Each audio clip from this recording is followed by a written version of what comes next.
Welkom bij Hardstyle Gekkenhuis, de Nederlandse hardstyle podcast. Met deze aflevering de beste hardstyle platen van 2025 tot nu toe. We gaan de Defcon Anthem-maker van 2026 voorspellen. We hebben het over de nieuwe live act van Bass Modulators en Aftershock. En we hebben een back in time vol met reverse basses.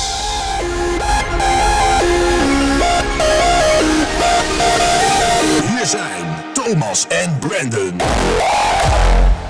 Goeie. Zo, dat was een hele lap tekst. Ja, het was een hele lap tekst. Maar Het past er eigenlijk helemaal niet in.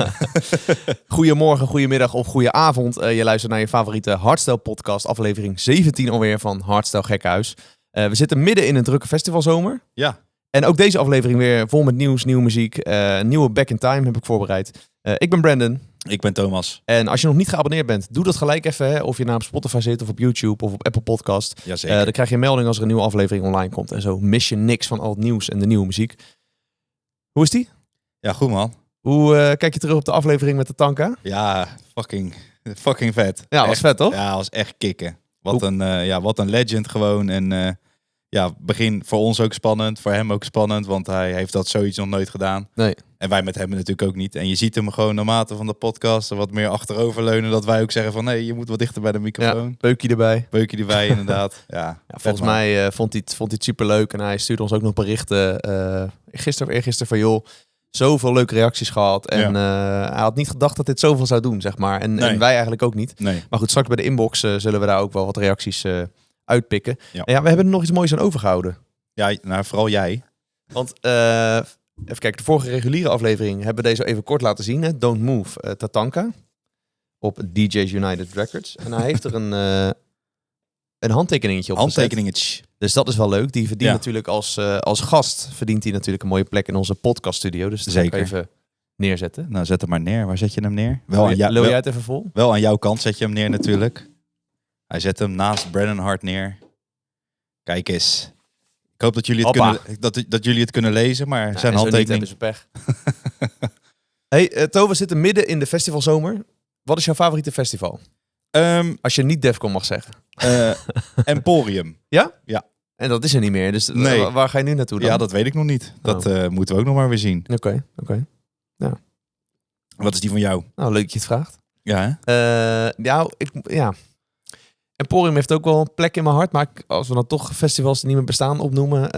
heeft Cubase nog steeds voor mij wel een mythische status... en wel hele vette herinneringen. Ja, zeker. Helemaal in Duitsland daar zo. Weet je nog hoeveel keer je er bent geweest? In 2016... 15 en 16 ben ik er geweest. Ja. En in 18 volgens mij. Ik denk 2 of 3 keer. Weet je waar ik laatst achter kwam? Dat Perucaville ook op Airport was. Ja, klopt. Wist ik helemaal niet. En daar wordt ook hardstyle gedraaid en zo. Ja. Super Mokers hard, dat hoorde ik toen ook. Dat het zo fucking hard kan. Ja, daar moeten we ook eens een keertje naartoe misschien. Ja, Perucaville. Misschien wel.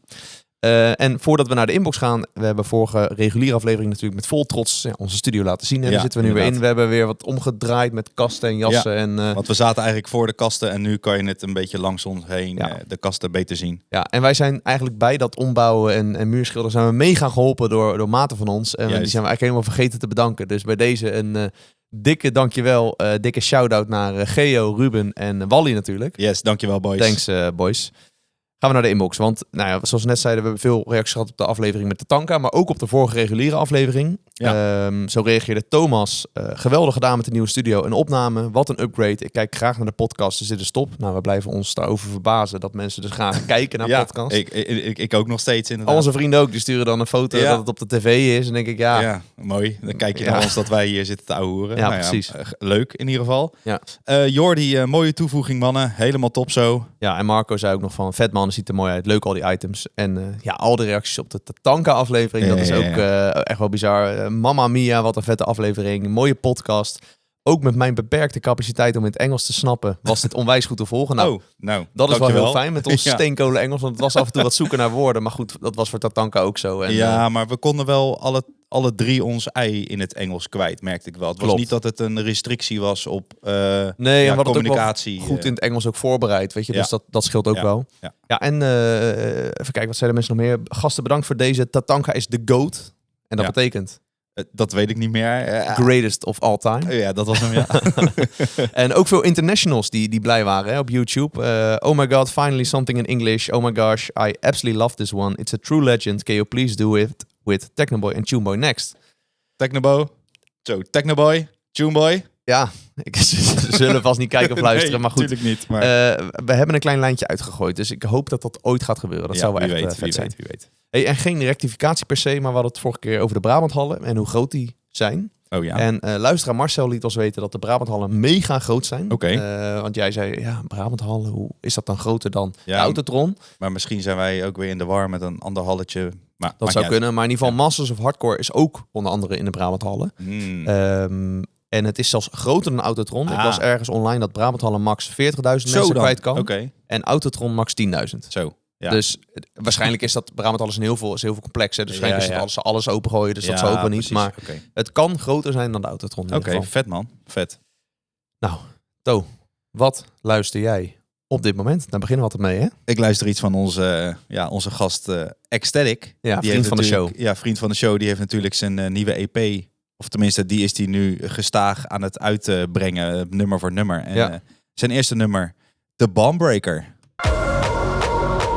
Ja, van zijn gloedje nieuwe The Essence EP van zijn nieuwe live act. Ja.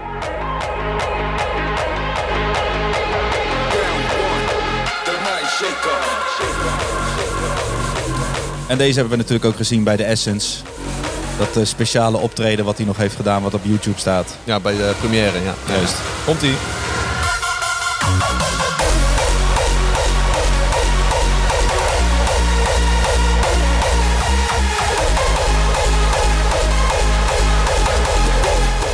Lekker hoor. Ja, dit is wel echt hard zo het bedoeld is, toch? Ja. Best wel een lekkere crunchy kick. Ja, zeker. Goede melodie. Echt Ecstatic ook. Echt die vibe die hij altijd maakt.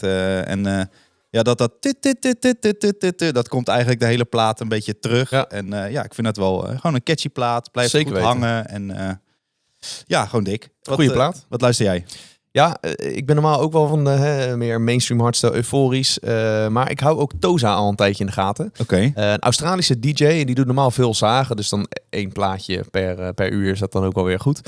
Maar deze plaat, daar zit ook zagen in hoor. Maar er zit echt een enorm goede melodie in. Dus die heb ik veel op repeat staan. Het is Toza Medicine. Uitgebracht op Acid Rain, natuurlijk het label van Rebellion. Ja. Eerste stukje is lekker melodisch. En daar gaan we nu eerst naar luisteren. En daarna ook nog wel een zaagstukje laten horen.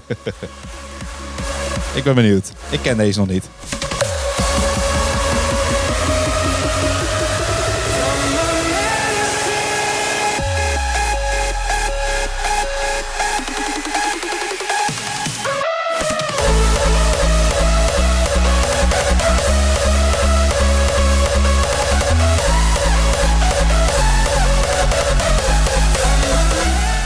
Beetje Rebellion-achtige melodie. Ja. Er zit super veel energie in, man. Ja, wel dik. Wel dik. Ik hoorde daar een kuk. Ja. Nou, die moeten jullie maar zelf terugluisteren. Ja. Maar wel dik, toch? Ja, zeker. En dan heb je nog een stukje van de outro. Tweede climax is nog wel zagen, ja. Of de tweede climax, ja. Ja, of outro, dat je wil. Ja.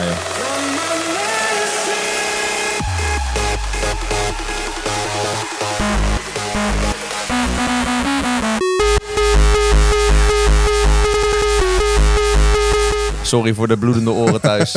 Maar goed, een kleine zaagopstijd moet kunnen, zou ik zeggen. Jawel. Heel af en toe op zijn tijd. Inderdaad. Hey, voor we naar het nieuws van de week gaan. Zoals ik net zei, we zitten midden in de festivalzomer. Dat betekent ook dat we halverwege 2025 zijn. Ja.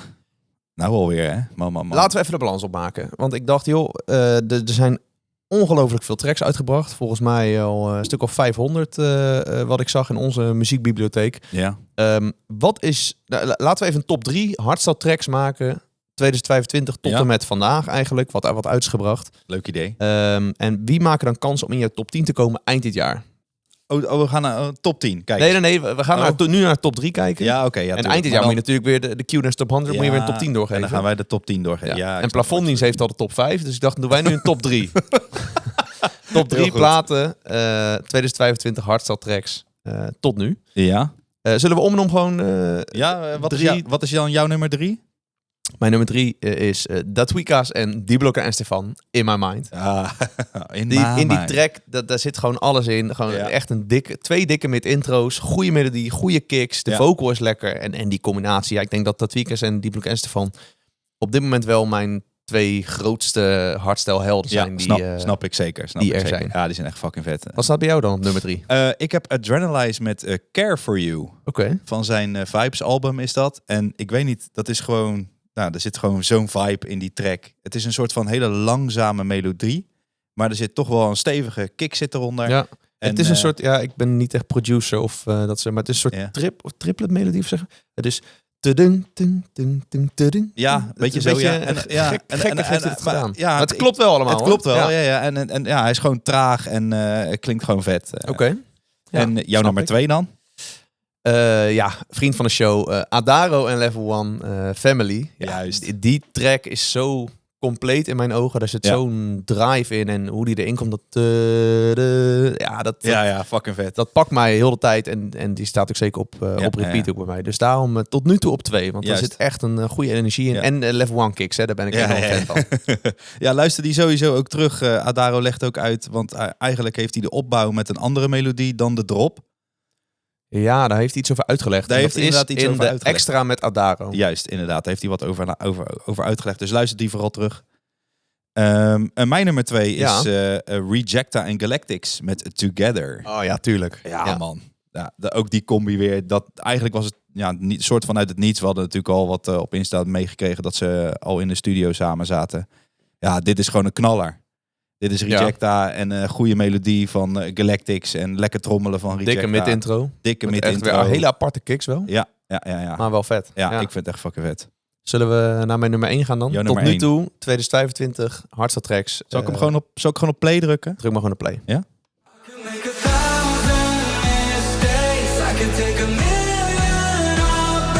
Ja. Galactics en Adrenalize. Love Again.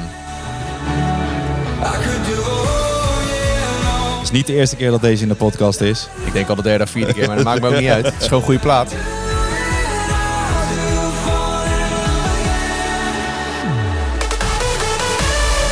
En als je het nou helemaal niet eens bent met onze top 3, stuur dan even een berichtje. Of laat even weten wat jouw nummer 1 is tot nu toe in 2025.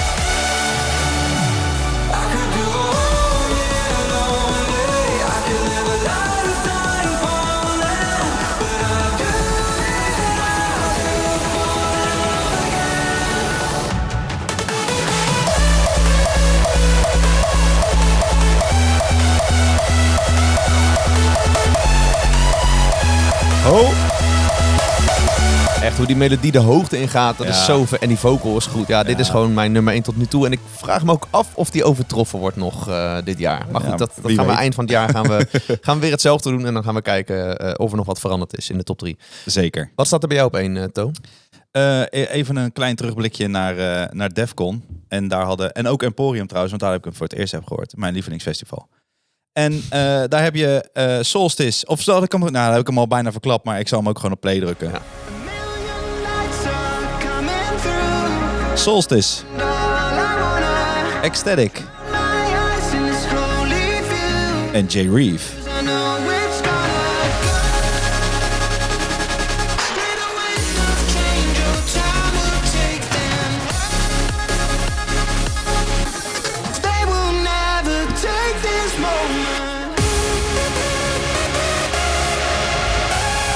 Hele complete plaat ook, hè? Heel veel lekkere melodietjes, dikke mid-intro. Je moet hem maar even helemaal luisteren. Sowieso. Maar nu even gewoon de eerste climax gepakt. En ik vind het ook gewoon vet dat je gewoon die drie gasten, dat je dat ook gewoon zo duidelijk hoort. Wie wat een beetje doet. En het past gewoon bij elkaar, die drie. Ja.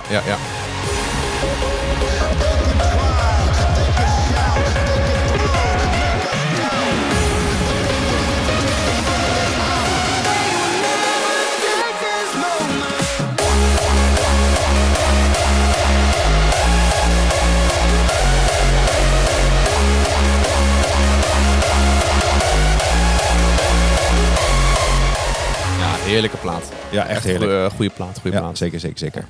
Hey, we hebben het de luisteraars ook gevraagd. Oké. Van, joh, wat zijn nou jullie favoriete 2025 hardstyle-plaat tot nu toe? We hebben dat gevraagd op Instagram. Volg je ons daar nog niet? Doe dat zeker even, want dan plaatsen we net wat meer dan alleen deze audio en video van de podcast. Daar vragen we ook af en toe input of delen we wat nieuws. Ja. En dat hebben we nu weer gedaan. En er is een top 3 uitgekomen. Ja. Ik zal eerst een paar platen noemen die niet in de top 3 staan, maar die wel veel genoemd zijn. Ja. De honorable mentions. Precies. Holding On, Demi Cannon. Nou, ook een van jouw favorieten. Het verbaast me eigenlijk dat hij niet in jouw top 3 staat. Nee, ja. Ik weet het ook niet. Gewoon, sowieso. Ja, misschien even vergeten. Maar sowieso een goede plaat. Het Intense Anthem van Sub-Zero Project en Rebellion. Ecstatic Bombbreaker, net nog gehoord. Yes. Stay With Me, Soundrush. Adrenalize Beautiful. Decharge, Drift. Nou ja, zo zijn er heel veel. Eigenlijk ook nog het Defcon Anthem. Dat vind Zal ik ik nog nog wel... over... Ik denk dat die in mijn top 5 was Ja, gekomen. precies. Defcon Ja, Anthem. ik kan het zeggen. Die moet wel nog even benoemd worden. Want het is wel gewoon Ja. echt wel een dik anthem. Maar tromgeroffel op nummer 3. Door de luisteraars van Hartstikke Gekhuis. Darren Styles en TNT, Be Somebody. Vet. Ja, lekker rammen. Ja. Maar toch ook oldschool Ja, vibe, kijk wel. zeg maar. Ja, zeker. Goeie plaat. Nummer 2. Nummer 2. Adaro en Level 1 met Family. Ja, die had ik ook op nummer 2 staan. Hè? Dus Ja. kan je toch maar zien wat voor goede feeling ik heb met onze luisteraars. Mooi Nee, man. echt een topplaat. Ja, zeker. Ja, en op nummer 1 heb ik ook in mijn... op een gegeven moment werd mijn lijst steeds korter. En ik denk Ja, dat deze ja. ook misschien wel met top 5 of top 10 had gestaan. Ja, zeker. Denk het wel. Ik denk dat zullen we deze, gewoon, deze komt ook in mijn top 10. Sowieso. Ja? Sowieso. Ja. Oké, nou, laten we gewoon aanzetten.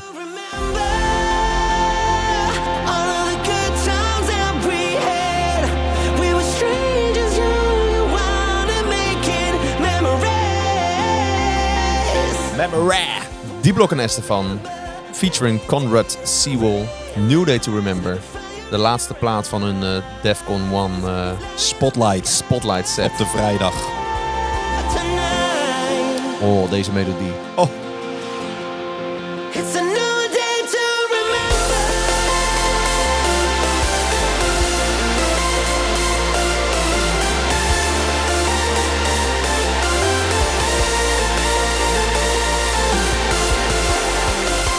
Ik moet eerlijk zeggen dat ik ook enorm uitkijk naar de nieuwe collab met Randy, Shivers. Oh ja. Die Ja. vond ik eigenlijk net weer iets beter dan Oké, deze. Maar ja, goed, ja. dat, Nou, wat ook zo vet aan deze plaat is dat het echt zo'n melodie weer van 16 maten is. Het is niet Ja. een 8 maat en dan herhaalt hij weer. Nee, het is, hij rolt door. hij rolt lekker door. Komt-ie. It's a new day to remember.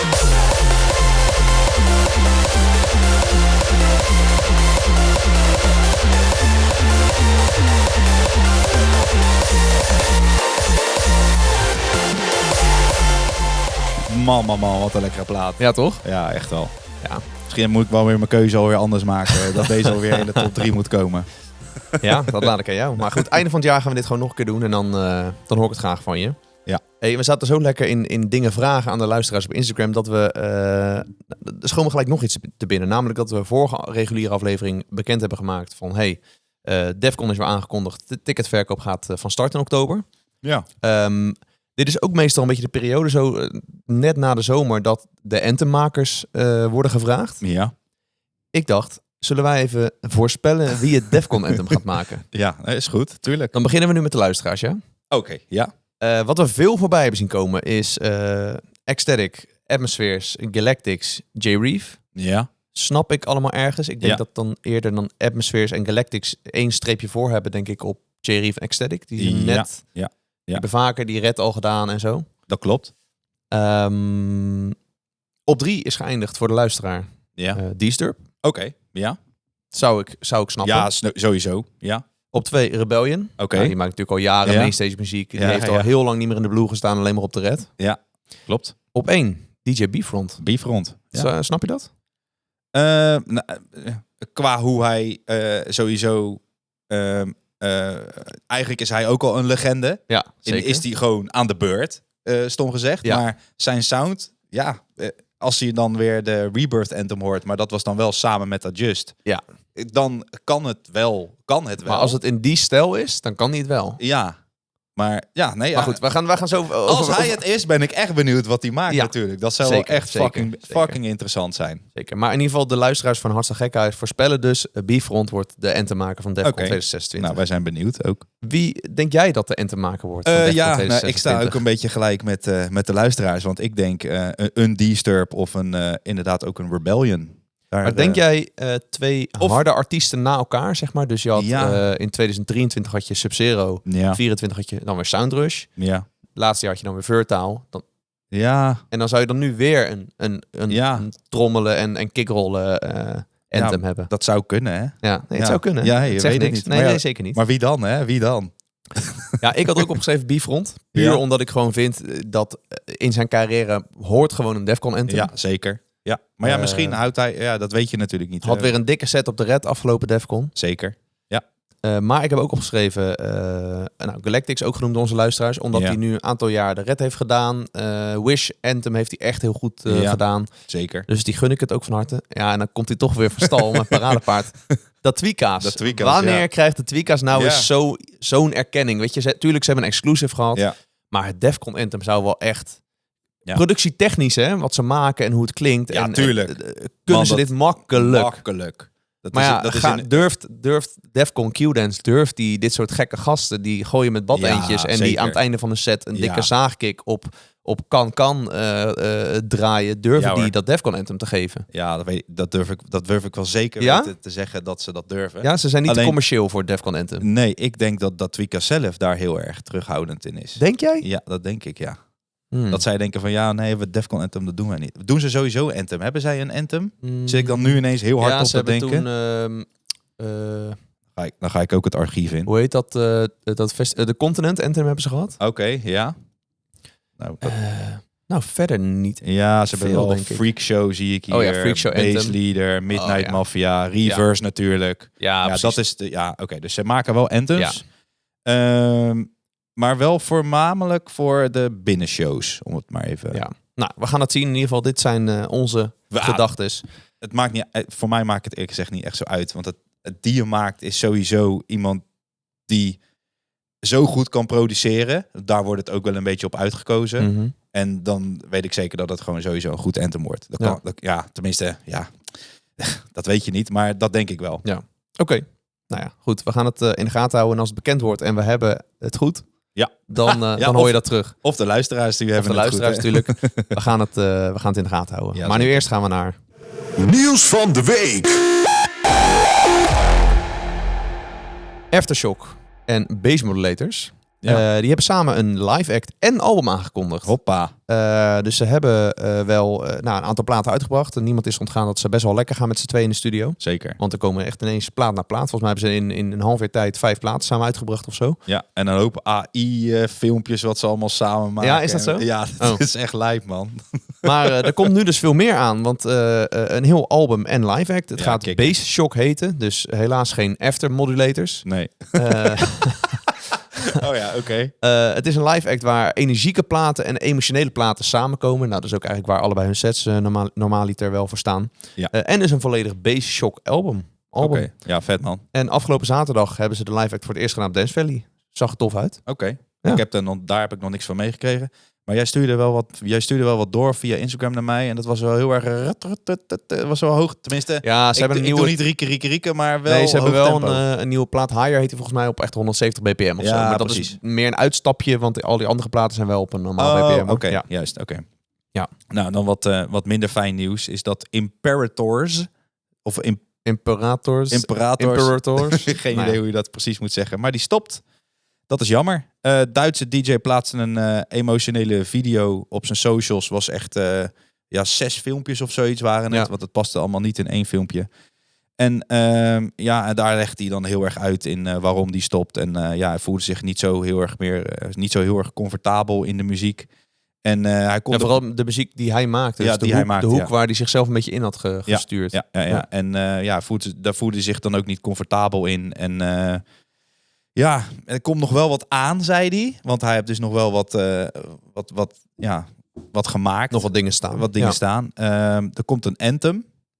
Ben benieuwd Of voor welk iets, feest. of een OST-achtig, zei hij. Oké. Hij gaat nog naar Australië. En hij mag nog op de mainstage van Decibel. Nou, dat is dan wel vet. Ja, echt fucking vet. Zou die nog terugkomen dan onder een andere naam? Dat hij zegt, nou, dat Imperators, dat stopt. Maar ik weet het niet. Wat zou het dan ook zijn? Is het dan ook net zoals een beetje wat Bomberjack dan ook had? Is dat hij eigenlijk zijn, als ik het zo mag zeggen, dat zijn hart eigenlijk meer euforisch is. Maar hij is dan ook die hardere kant, de dansbare kant opgegaan. Ja, hij vindt dan wel met zijn allebei stijl. heel dik. Hè? Dus Ja, tuurlijk. dat is dan wel anders. Maar misschien, ik weet het niet. Ik ben benieuwd. We gaan het in de gaten houden. Zeker. En je hoort het hier als eerste. Ja. Gearbox kondigt een nieuw groots indoor event aan. Het Schotse label gooide een toffe teaser online waarin snelle auto's weer centraal staan. Net als afgelopen jaren bij hun grote indoor event. Het gaat zijn op 17 januari 2026. Maar de grote vraag is waar? Dat stond niet in de video. En je ziet wel online wat dingen gebeuren van... gaat hier iets bijzonders gebeuren? Of is het gewoon dat ze het nog niet rond hebben? Ze hadden in 2022 een Gearbox Twin Turbo feest in de AVAS. Ja. 2023 pole position in de Ziggo Dome. Ja, de Ziggo Dome is natuurlijk ook al mega. Ja, 2024 Hot Pursuit in Breepark Breda. Dat is weer groter dan de Ziggo Dome. Oké. Dus ja, waar dan nu? Kijk, de agenda van de Ziggo Dome en de agenda van Breepark, die staan nog open op de website. Ja. Dus het zou daar kunnen zijn. Of gaan ze toch weer voor groter? Klas online iets over de Gelredome. Maar is dat dan niet weer te groot? Ja, ik zou niet weten. Als jij een Ziggo Dome vol krijgt of een Breepark Breda vol krijgt, dan krijg je een Gelredome ook wel vol. Ja. Denk ik dan. Ja, dat zou kunnen. In die teaser zaten ook verschillende kleuren auto's. Dus ik dacht ook nog misschien een soort hardbase-achtig concept dat ze met teams gaan werken of zo. Ja. Dat zou ook wel echt kicken zijn. Ik denk dat wel qua Gearbox zijn wel kick is. Als ze inderdaad ook met die teams. Want toen met Twin Turbo hebben ze ook allemaal versus sets gedaan. Ja, dus precies. Ze denken wel aan dit soort leuke... ik vind het wel leuke concepten. En je kunt je nu registreren om als eerste op de hoogte te zijn op de website van Gearbox. Oké, nou, ik ben ook wel benieuwd. Ruler kondigt een hele lange set aan. Heb je toevallig dat filmpje gezien hoe hij dat heeft aangekondigd? Nee, ik heb het niet gezien. Oh, oké. Nou, het was helemaal, hij ging zichzelf filmen en dan ging hij ook helemaal uitleggen over...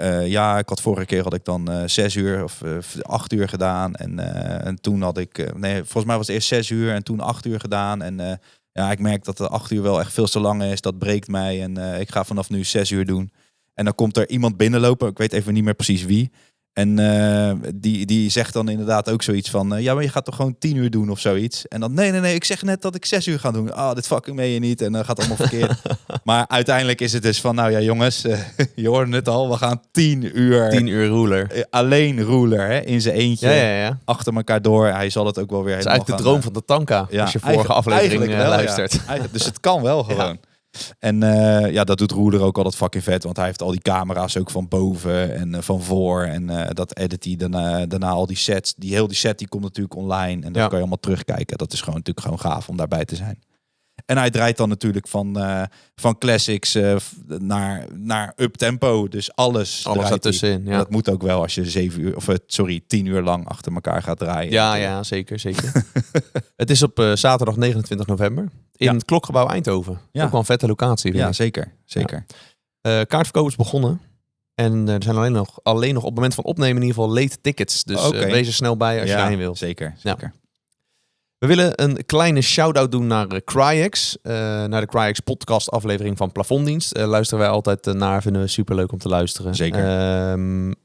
En we vonden het eigenlijk een hele leuke en goede aflevering. Maar wat een chille gast die Cryex trouwens. Ja, zeker. Ja. Gewoon leuke verhalen. Hij kwam supergoed uit zijn woorden. Ik vond het vooral grappig dat hij vertelde dat hij eigenlijk op de Indigo stond op Defcon. Ja. En dat hij naar de Blue werd verhuisd. Omdat ze dus in de app konden zien hoeveel animo er was voor zijn set. Dat geeft dus heel erg aan. Geef aan dat je naar een artiest toe gaat. Want dan in de app. Inderdaad. Want dan fixen ze misschien zelf nog wel. Ja, dus dat is wel heel grappig. En toen moest ik denken aan... Surzo deed natuurlijk mee in de Red Race. En die zou eigenlijk op de Purple staan. Zou het kunnen dat hij naar de UV is verplaatst... omdat er dus heel veel animo was voor zijn set? Misschien wel. Dat zou alleen hij ging wel natuurlijk van ergens midden op de dag op de Purple... misschien naar de allereerste op de UV. Dat is natuurlijk wel een groot verschil. Ja, ik zou niet weten. Ja. Wat voor mij was het wel bij Sergio dan best wel druk nog. Al was het voor wat ik kon zien, ja. Dus, even, vet. Ja, toch? En als we het dan toch over plafonddienst hebben. Een van onze helden, D-Sturb, was er afgelopen week de gast. En hij heeft meer uitgelegd over zijn nieuwe live act. Vernoemd naar deze plaat. Oh, heb ik hem klaarstaan? Shit. Even kijken. Ja, ik had hem klaarstaan. Kijk, heel goed.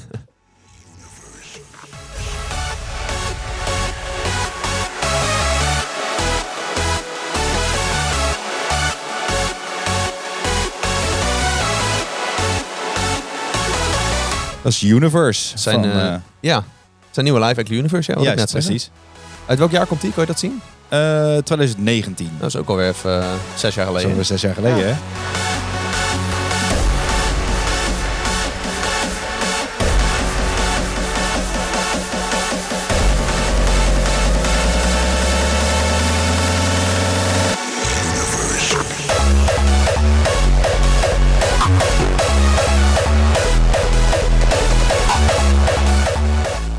Goeie D-Stir plaat. Gemaakt Zeker. nog met High Voltage trouwens. Die, Ja, klopt. die natuurlijk gestopt Klopt. is. Een paar afleveringen geleden vertelden we dat.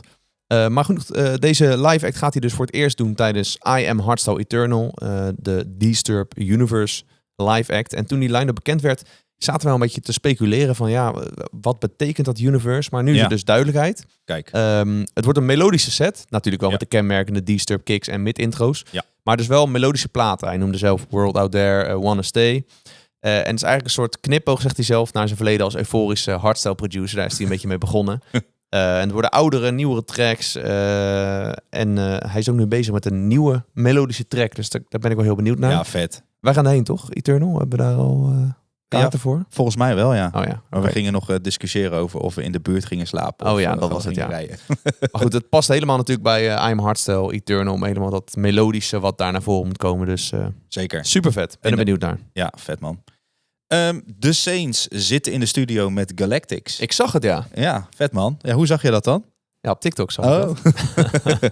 Ja, ze hadden alle twee een TikTok geplaatst met Galactics met de Saints op de achtergrond. En de Saints met Galactics op de achtergrond. Ja. En het klonk vrij hard, Ja, had ik begrepen. maar ik vertrouw wel op Galactics dat hij een melodische drop, Ja, een melodie sowieso. toevoegt. Ik bedoel, het is hem ook met Rejecta gelukt om Ja. echt die stijlen samen te smelten. Ja. Dus denk ik dat verwacht bij de Saints ook wel. Ja, dat denk ik ook wel, ja. Ja. En dat het meer, hoe moet je, ik weet niet hoe je dat moet zeggen. Dan wordt het misschien voor de Saints, die zijn daar denk ik ook wel, die passen daar ook wel op dat het wel heel erg hun stijl ook moet zijn. Maar het Tuurlijk. moet denk ik ook wel een beetje in het straatje passen. Ja, ik wil niet zeggen dat het commercieel is wat Galactics maakt, maar dat het wel... Nee, maar laat maar. Ik zit hard op te denken, dat moet ik niet doen, joh. Ja, nou, het wordt vast wel een goede blend Ik van denk beide dat stijlen. Ik ben ook nog steeds benieuwd naar Ecstatic en de Saints samen. Die hadden ook toch... Die hebben ook met elkaar gezeten. ja, Ja, die hebben ook niks meer over gehoord eigenlijk. Nee, Daar niks meer over gehoord. moeten we Wouter maar eens weer over opbellen. Inderdaad.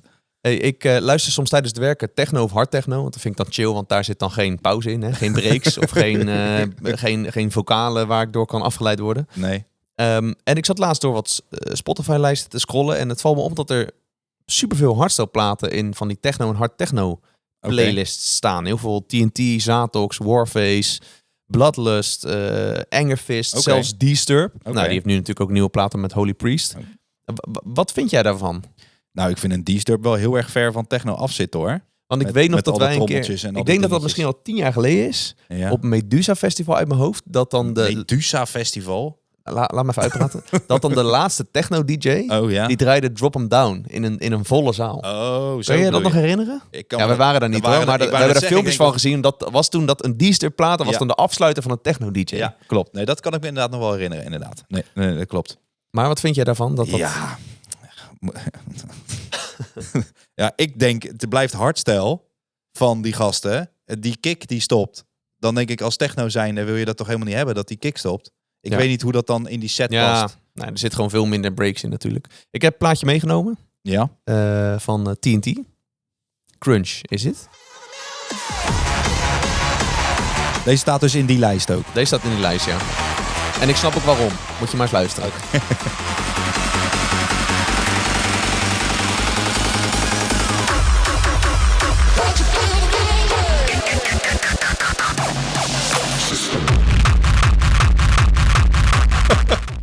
Ja, dit is wel echt flink Dus. rammen natuurlijk. Jawel. Maar ja, uiteindelijk stopt die beat weer hier. Het is een paar maten en klaar. Ja, maar oké. En ik vind ook wel, die drop, dat hoor je wel vaker in de hard techno, hoor. Dan denk ik, oh, dan heb je Een soort techno. fake dropje. En dan hoor je ineens allemaal hardstyle kicks hoor je tussendoor. Dan denk ik, dit is hardstyle. En dan komt die drop en dan, oh nee, wacht, dit is gewoon echt hard techno. Ja. Dat er dan gewoon echt een hele lege stalen kartonnen dozen kist of zo. Die wordt dan erin geknald. Nou, ik vind ook, weet je, mensen moeten lekker zelf weten. Ik vind het een sowieso. leuke verrassing als ik ineens een D-Stuk plaatje tussendoor hoor, zeg maar. En de muziek is ook gewoon dik, vind ik. Oké. En ik vind alleen maar een promotie ook voor hardstyle dat een FTS zo vaak gedraaid wordt. En, ja, zeker. Ja, toch? Ja. Hey, als we het toch hebben over oude platen. Back in time. We gaan terug naar 2009. De eerste Bitcoin werd gecreëerd. Barack Obama werd president van Amerika. Oké. Michael Jackson overleed. Een kleine Thomas was net 20 jaar geworden en ging nog onbezorgd door het leven. Weinig grijze haar had je nog. Zeker. Je had nog haar überhaupt. Ja. Maar het was ook het jaar dat Illusion en Scope DJ een nieuw project aankondigden. Illusion natuurlijk bekend van Don't Speak onder andere. En Scope DJ, ja, die heeft zijn grootste hit, Lockdown. Nieuw project, Second Identity. Tweede identiteit. Ja. Nieuwe live act. Ze maakten hun debuut op Hardbase 2010. En toen schalde deze plaat door de Gelredome.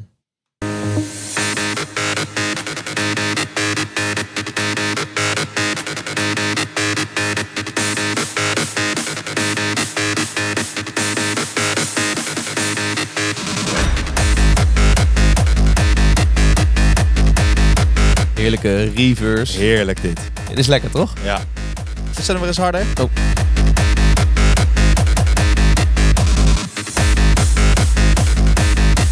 Ja, lekker dit, man. Second Identity, Atlantis. Ja, als het goed is zit er ook nog een melodisch dropje bij. Ja, dit is toch wat je wil. Dit is waar mensen voor naar Classics feesten gaan. Ja, voor dit soort volgens mij platen. wel, ja.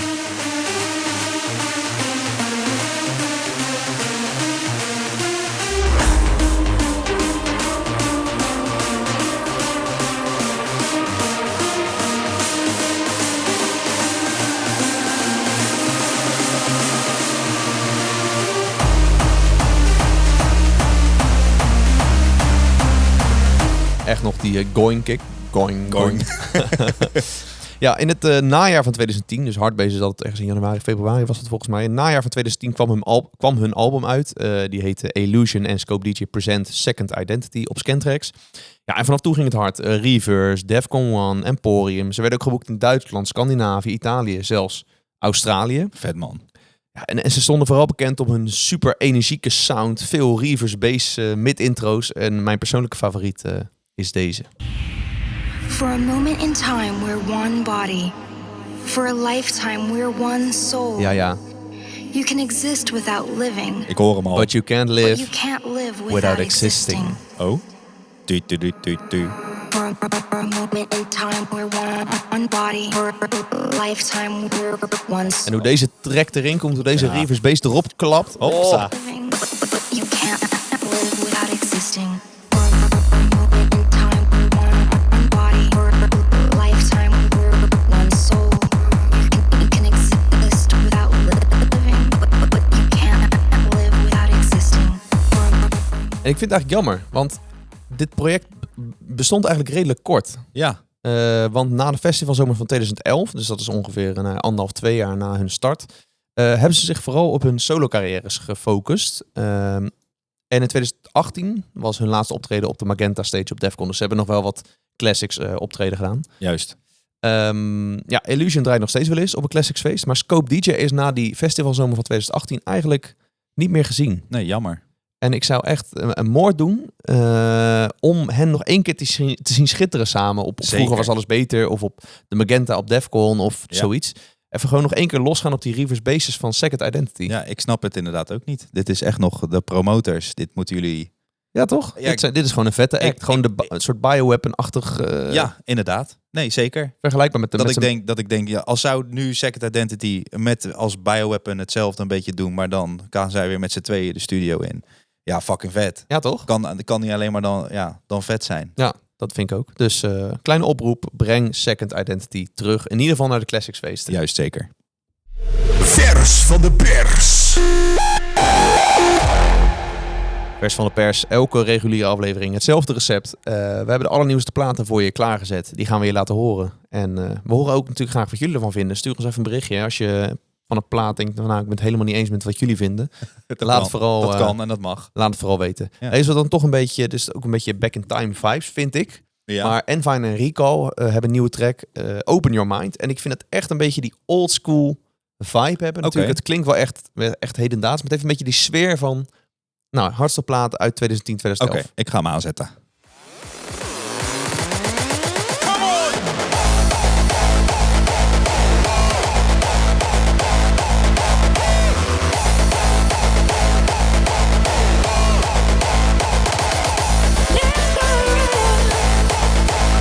Dus dan de mid-intro. Mid-introotje inderdaad. Dat is wel echt zo'n oude stijl classic inderdaad met de intro. En dan hier nu de melodie.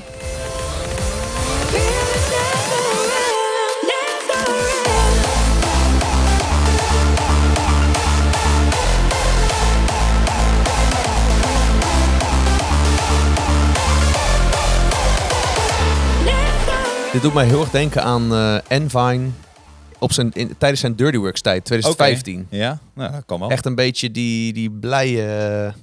ja, ik hou je van, man. Ja, en ik vind ook wel die melodie altijd weer... er zit zo'n pauzetje zit erin. Dat pakt mij altijd wel. Een lekker blij plaatje, vind ik dit. Yes, en volgende nieuwe plaat van Noise Controllers en A-Rise. Ja. The Lost Gods. A-Rise mocht toen nog bij Noise Controllers op het podium komen. Ja, en die waren alle twee ingevlogen met een helikopter. Echt super vet. Echt lijp. Ja. Maar ze hebben een nieuwe plaat samen, A-Rise en Noise Controllers. Ze hadden er natuurlijk al eentje, Daydream, en nu een nieuwe. En die komt ook op zijn Harmony album. Harmony. Of the lost gods.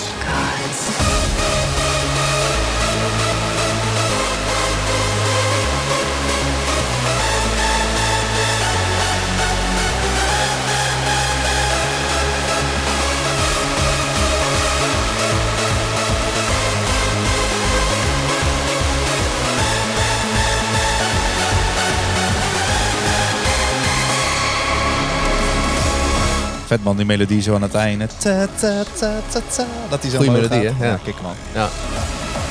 This is the uprising of the lost gods.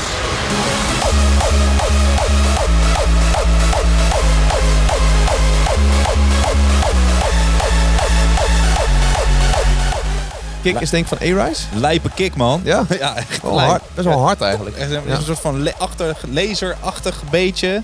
Maar natuurlijk niet helemaal laser, maar dat lijkt... Een harde attack. Ja, harde attack inderdaad. Echt kick man. Goeie plaat. Zeker. Maar wel grappig, hè? Want het is weer iets heel anders dan zijn collab met The Pitcher bijvoorbeeld. Ja, zeker. En ook natuurlijk wel ook weer wat anders dan wat met Ecstatic samen. Ja, zeker. Gewoon kicken man. Volgende plaat is een nieuwe van Inner Circle. Dat is het label natuurlijk van Atmospheres. Ja. Twee kleinere, opkomendere DJ's daarvan hebben een plaatje samengemaakt. Xens en Repulse. Het heet Breaking Your Heart.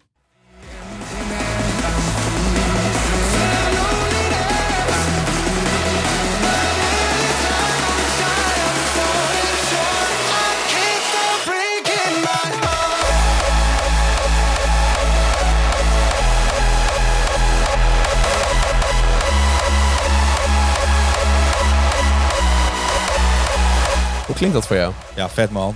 Ja? Ik vind sowieso heel dat Inner Circle, wat ze daar aan het doen zijn, echt fucking vet. Volgens mij is het alsof ze gewoon één grote riderscamp hebben. En daar zitten ze gewoon elke voor week... altijd. Voor Ja. altijd, ja, inderdaad. Ja, precies. En dat ze gewoon achter elkaar gewoon dikke platen eruit pompen. Ja. Door die klik die ze samen hebben gecreëerd. Ja, nou dit zijn redelijk kleinere namen natuurlijk. Ja, zeker. Kleiner dan een Atmospheres Ja, bijvoorbeeld. ja. Maar Dus het echt een vette plaat. Doet Ja. echt niet onder voor grote producers. Zeg Nee maar. hoor, Dus echt zeker niet. Nee dikke hoor. complimenten vanuit ons. Ja. Nog twee hebben we er klaarstaan. Ja, de volgende van A-Version featuring Natalie Blue. Land of Lunacy. Ja, Into the Madness 2025 Anthem. Ik moest Ja. even opzoeken. Het is een Duits hardstyle festival in Zulpich. Oké. Weet jij wat het is? Nee, Zulpich? ik heb echt werkelijk geen idee. Dat ligt tussen Aken en Keulen in. Dus een beetje ter hoogte van oké. Limburg, zeg maar. Juist, oké, dus dat is niet heel ver weg. Nee, voor ons een uurtje of 3. Ja, dat wel. Maar Dus misschien... het zag er wel echt tof uit. En het wordt georganiseerd door organisatie Musical Madness. Ja, Die in Duitsland heel veel hardstylefeesten doet. oké. Dus- Ik zie meerdere hotcue'tjes staan. Doen we ze gewoon allemaal? Ja? Ja? Ja, hij heeft wel lekker zagen zitten erin. Dat is wel Eversion natuurlijk. Juist, komt-ie.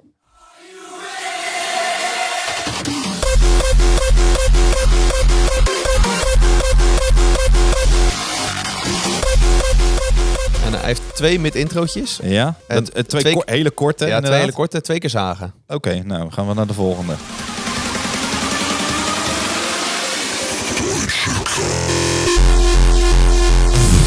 Nou, deze is wel iets meer zagen dan die eerste. Ja? Gek genoeg, dat van Toza vind ik dan nog wel dik. En dit vind ik dan net... Dit gaat Dit is weer te- voor mij richting die Deutsche kracht, zeg maar. Ja, dat snap ik. Er zit Ja. niet echt een... die attack in die kick is eigenlijk weg. Want het is gewoon helemaal ruw. Ja, ja. Dus, oké. Die Maar melodie ben ik wel enorm fan van. gaan we naar luisteren.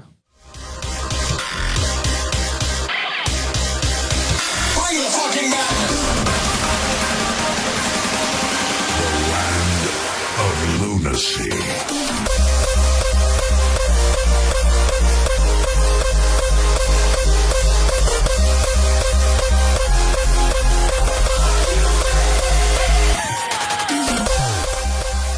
Ja, vette melodie. Ja, toch? Wel rare... ja, ik weet niet. Vet geluid. Ik wil niet zeggen raar, maar vet geluid. Hoe, Ja. hoe dat geluid van de melodie klinkt. Kun jij misschien die vocal even één keer doen? Waar zit die vocal? Nee, jij met je stem. The Land of Lunacy. The land of lunacy. Zo. The land of lunacy. Heel goed, heel goed. Hey, we gaan naar de laatste van deze aflevering. Vertile en Rebellion. Ik was al een beetje verbaasd dat hij niet op het album van Vertile stond, maar nu toch uitgebracht. Closer to Heaven heet het. En het plaatje bij deze plaat was ook wel heel vet. Het is een zonnebloemveld. Dat is natuurlijk zonnebloem, was een Ja, beetje ja. van Vertile's album. Ja, precies. En daarboven een UFO die een soort van de zonnebloemen binnenhaalt. En Oh. UFO is natuurlijk, hebben nu een live act Beyond the Horizon. Dat heeft heel Ja. veel te maken met space en Ja, dat soort dingen. die laatste plaat van, hoe heet die nou? Van Aliens Rebellion. on Acid Ja, bijvoorbeeld. precies. Ja, Die is met nou die ja. UFO inderdaad, juist. Dat. Dus wel grappig dat ze dat gecombineerd hebben. Ga Oké. dat even checken. Ook Hartman, trouwens. Ze hebben natuurlijk al vaker in de studio gezeten. Simulation. Oh nee. Ja, ja.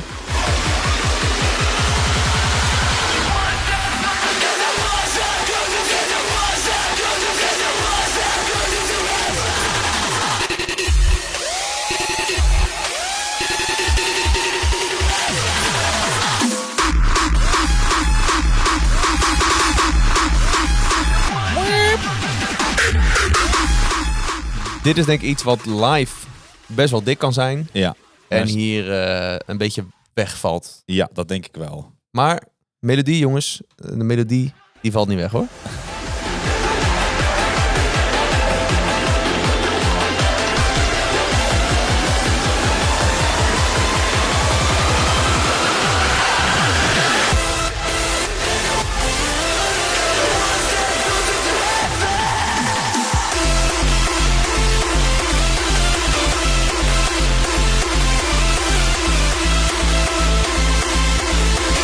Harde kicks ook, maar wel... Ja. Ik krijg wel ook een beetje een oldschool, van een wat classic Vertile vibe. Krijg een beetje ik wat hiervan. oudere Vertile melodie. Ja, zou best wel kunnen. Doen Ik we vind het wel een dik plaatje. Ja, zeker. Goeie plaat.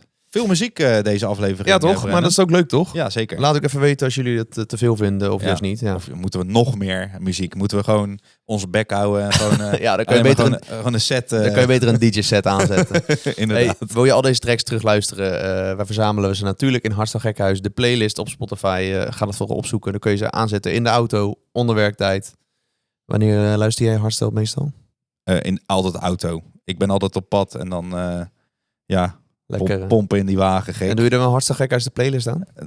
Heel soms wel, ja. Zeker Oké, weten. Oké, Ja, heel ja. goed, heel goed. Dit was hem dan Ja. voor aflevering 17. Wil je niks missen van alle volgende afleveringen? Volg ons dan op je favoriete podcastplayer of op Instagram of TikTok. En dus ook op YouTube tegenwoordig. We hebben ook elke aflevering subtitles voor het Engels, Duits, Frans, Spaans, Italiaans en wat dan ook. Dat Ja. proberen we allemaal te fixen. Dus,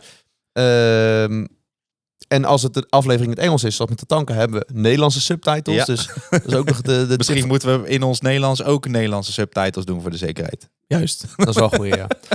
Iedereen bedankt voor het luisteren. Tot over 2 weken dan. Tot over 2 Tot weken. volgende keer en ciao ciao. Later. Dit was Hardstyle Gekkenhuis. Hardstyle Gekkenhuis. Wil je niks missen? Volg ons op je favoriete podcastplatform of Instagram. Tot over 2 weken.